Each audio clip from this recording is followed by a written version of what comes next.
La deuxième partie de la vidéo concerne tout ce qu'on va faire dans SolidWorks pour amener notre modèle le plus proche possible d'un super beau modèle précis et le plus proche possible du scan.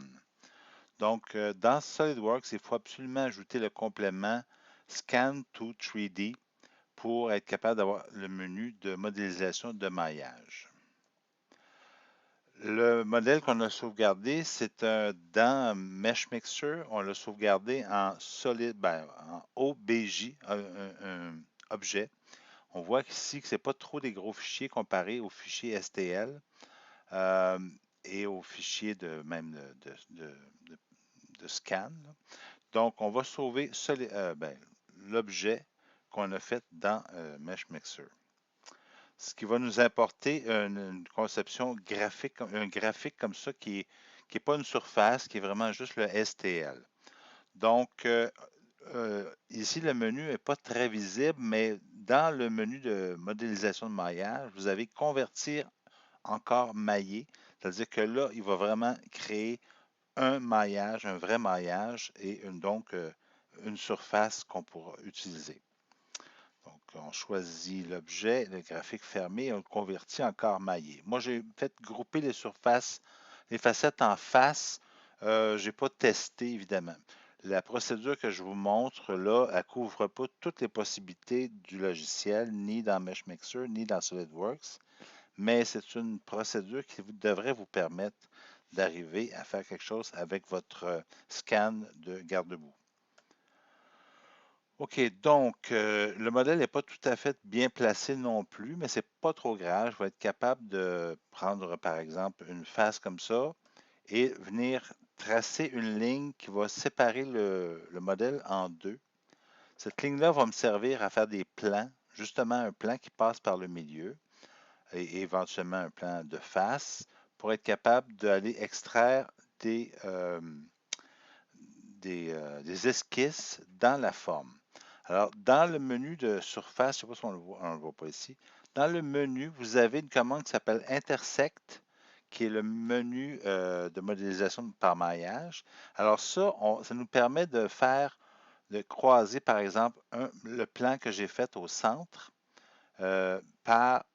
sur le modèle et en créant une intersection entre les deux, le modèle va être divisé en deux parties volumiques. C'est ça qui est l'intérêt, c'est que là, on passe des surfaces à du volumique. Donc, voilà. Donc, sur une des deux coques, parce que je vais faire une symétrie de toute façon, je vais pouvoir faire une esquisse et extraire le contour, puis le retravailler un petit peu pour avoir la forme la plus précise possible. Donc, ici, on voit que j'ai réutilisé des splines de style que j'ai paramétrisés pour avoir un beau contour. Donc, ce contour-là, on peut l'extruder comme ça. On peut aller ensuite recouper selon les formes qu'on veut.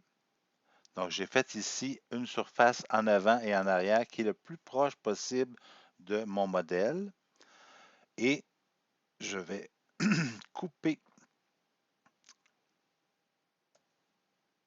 la surface extrudée par cette nouvelle surface-là.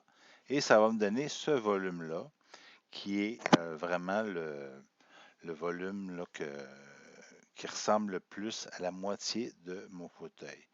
Là-dessus, je vais appliquer des rayons variables et je vais avoir une coquille qui ressemble à ça. Donc ici, à gauche, vous avez la modélisation que j'ai faite à partir du scan.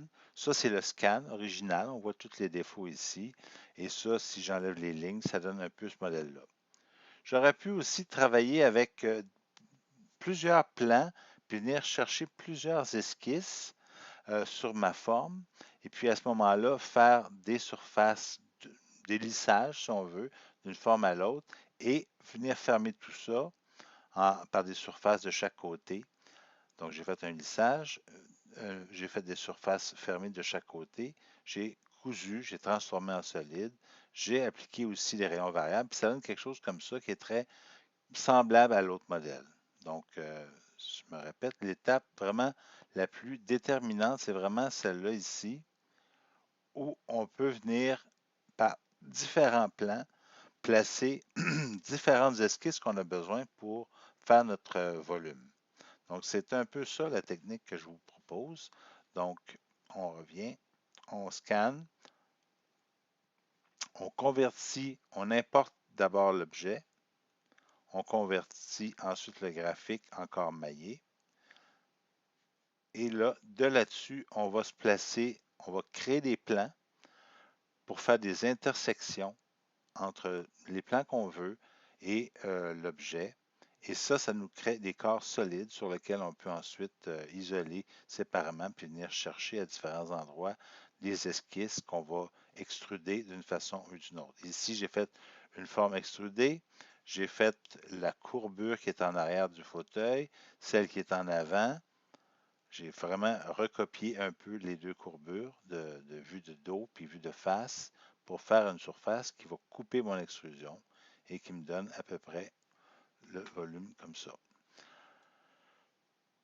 Donc ici, restreindre les surfaces. J'ai tout choisi mutuel, j'ai choisi toutes les surfaces, j'ai fait restreindre et ça m'a donné ça. J'ai ensuite cousu, bien sûr, toutes les surfaces. J'ai fermé toutes les surfaces, j'ai cousu. Ensuite, en solide, j'étais capable d'appliquer un rayon variable. Fait que là, j'ai cliqué sur toutes les arêtes pour avoir toutes les lignes. Et puis, j'ai fait passer le rayon de 1 pouce à 1,5 pour revenir à 1 pouce, qui ressemble un peu à ça. Donc, puis ensuite, la symétrie. Voilà.